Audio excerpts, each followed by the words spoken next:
Delhi police head constable ministerial का exams देने वाले अभ्यर्थियों के लगातार कमेंट्स को देखते हुए हमने आप लोगों के बीच लेकर के आए हैं इसकी कट ऑफ। और कट ऑफ को आप ये जो है वीडियो देखने के बाद अपना जो है कमेंट्स जरूर दें, अपनी प्रतिक्रिया जरूर दें।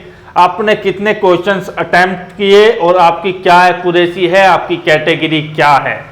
तो दोस्तों यहाँ पर मैं चीजें लिख चुका हूँ, आपके बीच इन चीजों को क्लियर कर रहा हूँ। आपके जो पद हैं 835 वैकेंसीज के लिए 23 लाख अभ्यर्थियों ने आवेदन किए थे, जिसमें जो है यहाँ पर जो सिलेक्शन होना है फिलहाल की कंडीशन में 20 गुना कैंडिडेट्स का सिलेक्शन होना है। और ये जो 20 गुना कैंडिडेट्स हैं इसके लिए आधार आपको चुना जाएगा 16,700 अभ्यर्थी। कुल मिलाकर के बात यह है लगभग 8.5 लाख कैंडिडेट्स ऐसे हैं जो एग्जाम्स दे रहे हैं, अर्थात जिन्होंने एग्जाम्स दिए हैं। क्योंकि ज्यादातर अभ्यर्थी जो हैं यहां पर आपके जो है अनुपस्थित रहे हैं, जिसको लेकर के जो आपकी अटेंडेंस है वो 30 से 40% तक आपकी आकी जा रही है। तो कहीं ना कहीं मैं ज्यादा से ज्यादा मैक्सिमम अटेंडेंस मानते हुए भी ये मानता हूं कि लगभग 8.5 लाख अभ्यर्थी आपके बीच जो इस एग्जाम्स को दे रहे हैं वो हैं।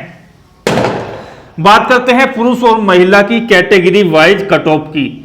तो उससे पहले मैं आपको बता दूं कि कट ऑफ के जो आधार हैं वो क्या होंगे। तो सबसे पहली चीज है अटेंडेंस की। अटेंडेंस काफी लो है तो आप यहां से समझ सकते हैं कि कट ऑफ ज्यादा आपकी नहीं जाएगी, क्योंकि अभ्यर्थियों के बीच उत्साह रहता है एग्जाम्स को देने का और उनकी तैयारी रहती है, तभी जाकर के अटेंडेंस बढ़ती है। लेकिन यहां अटेंडेंस कम है तो कारण क्या है कि आपकी कट ऑफ कम जाएगी।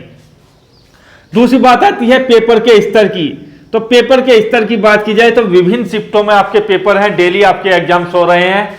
तो प्रत्येक शिफ्ट का जो नॉर्मलाइज स्कोर होगा उसके बाद आपकी जो है कट ऑफ बनेगी। तो रॉ स्कोर के आधार पर और नॉर्मलाइज स्कोर के आधार पर आपकी कट ऑफ बनेगी। अब बात यह आती है कि नॉर्मलाइजेशन में किसे लाभ होता है और किसे हानि होती है।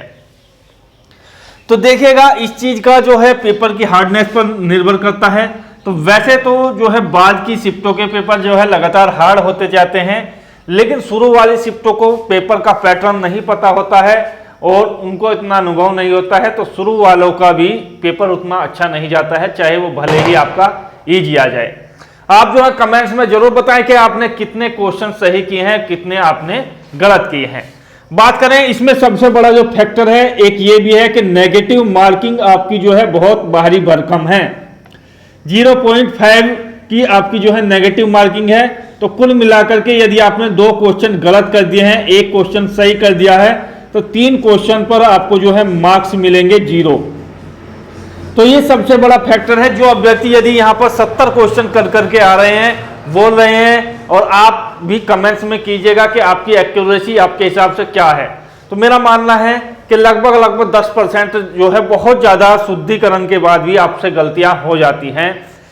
तो आपको पेपर मिलता है तो साथ के साथ आपको पता चल जाता है, लेकिन ऑनलाइन में वो भी आपको सही से जानकारी नहीं मिलती है, या कुछ क्वेश्चंस ऐसे होते हैं जो विभाग ही गलत तरीके से पूछ लेता है, तो उसमें आप जो हो उलझ जाते हो। बाकी उनकी मनमानी चलती है, वो आंसर की में आपको क्वेश्चन को सही करते हैं, नहीं करते हैं, क्या होता है क्या नहीं है। तो मेरा मानना है कि सबसे ज्यादा जो एवरेज स्टूडेंट्स हैं वो 70 से 80 के बीच जो है यहाँ पर अपने क्वेश्चंस की अटेम्प्टिंग बता रहे हैं। इसमें लगभग 40% से ऊपर के अभ्यर्थी हैं। जो 40% से ज्यादा अभ्यर्थी हैं वो बता रहे हैं कि 70 से 80 के बीच स्कोरिंग है। 10% ऐसे हैं जो 80 प्लस स्कोरिंग का भी दावा कर रहे हैं, लेकिन ये अभ्यर्थी ऐसे होते हैं, मुझे तो ये यहाँ पर चांसेस जो है इनके कम लगते हैं, क्योंकि कुछ अभ्यर्थी ऐसे हैं चलो समझ में नहीं आया तो सारे ही क्वेश्चंस कर देते हैं, लेकिन नेगेटिव मार्किंग के जाल में फंस जाते हैं। बाकी जो हैं यहाँ पर 60 से 70 वाले भी अभ्यर्थी हैं जो लगभग यहाँ पर 25% के आसपास हैं, और जो काफी कम अभ्यर्थी ऐसे हैं जो ये बता रहे हैं पेपर बहुत खराब गया है, हमने कर तो सारे दिए, लेकिन जो है हमारी योग्यता यही थी कि 40 से 50 ही हम कर पाए। तो यहां पर कुल मिलाकर के आपका जो टारगेट है उसको कट ऑफ को लेकर के हम आपके बीच आए हैं, और आप भी अपनी कमेंट्स कीजिएगा। तो सबसे पहले सामान्य जाति के जिन्हें कोई किसी प्रकार का आरक्षण नहीं मिलेगा वो पुरुष की बात करते हैं। तो पुरुष में यदि आपकी बात की जाए हैं और देखते हैं जो कैंडिडेट्स हैं, यदि उनके क्वेश्चन जो है 60 हैं, 60 यानी कि 60 क्वेश्चंस हैं, और ये जो क्वेश्चन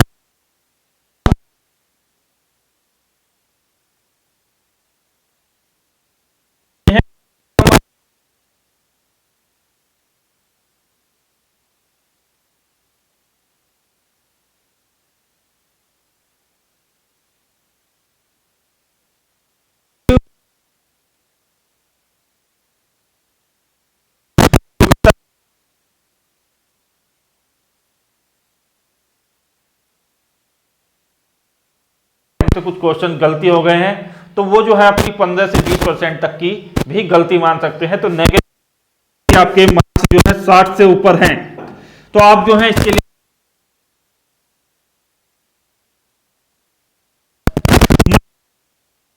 महिला अभ्यर्थी ध्यान देंगी।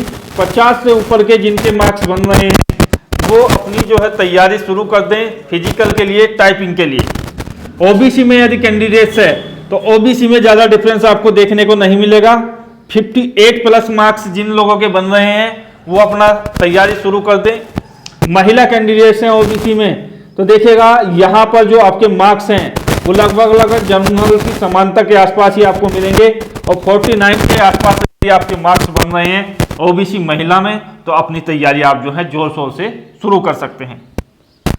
ईडब्ल्यूएस कैंडिडेट्स की बात की जाए तो देखिएगा ओबीसी के लगभग आसपास ही इसकी कट ऑफ बनती है। तो यदि 57 प्लस मार्क्स आप लोगों के बीच हैं पुरुष कैंडिडेट्स के लिए ईडब्ल्यूएस में, कैंडिडेट्स के लिए जो है यहाँ पर 44 प्लस मार्क्स हैं में। जैसा कि दिल्ली पुलिस कांस्टेबल में भी आपने देखा था कि कितना जो है महिला ईडब्ल्यूएस और सामान्य में अंतर था, उसी तरीके से पुरुषों में था। तो उसी के बेसिस पर हमने जो है अनुभव के बाद ये कट ऑफ आप लोगों के लिए तैयार की है, आप उसके आधार पर तैयारी कर सकते हैं। एससी कैंडिडेट्स यदि यहाँ पर 52 प्लस मार्क्स प्राप्त करता है और पुरुष कैंडिडेट्स है तो तैयारी शुरू कर दे। महिला कैंडिडेट्स है यदि 42 मार्क्स तो आप जो है तैयारी शुरू कर सकते हैं। 45 प्लस स्कोर यदि आपका बनता है एसटी कैंडिडेट्स का पुरुष कैटेगरी में तो आप तैयारी कर दें, और आपका जो है 38 एसटी कैंडिडेट्स का महिला कैटेगरी में तो भी आप तैयारी शुरू कर दें। एक्स सर्विसमैन, तो एक्स सर्विसमैन यदि आप लोग जो है क्वालिफाई कर लेते हो पेपर, तो आपको जो है कोई नहीं रोक सकते हैं भर्ती होने से।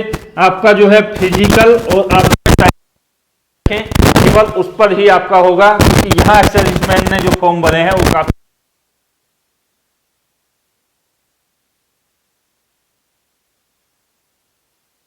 तो यहां से चीजें आप लोगों के बीच क्लियर हुई होंगी। आशा करता हूं आप लोगों को जो है बहुत ही बेहतर जानकारी मिली होगी कट ऑफ के समक्ष में। यदि वीडियो बेहतर लगा हो तो शेयर कर दीजिएगा। जय हिंद, धन्यवाद, जय भारत।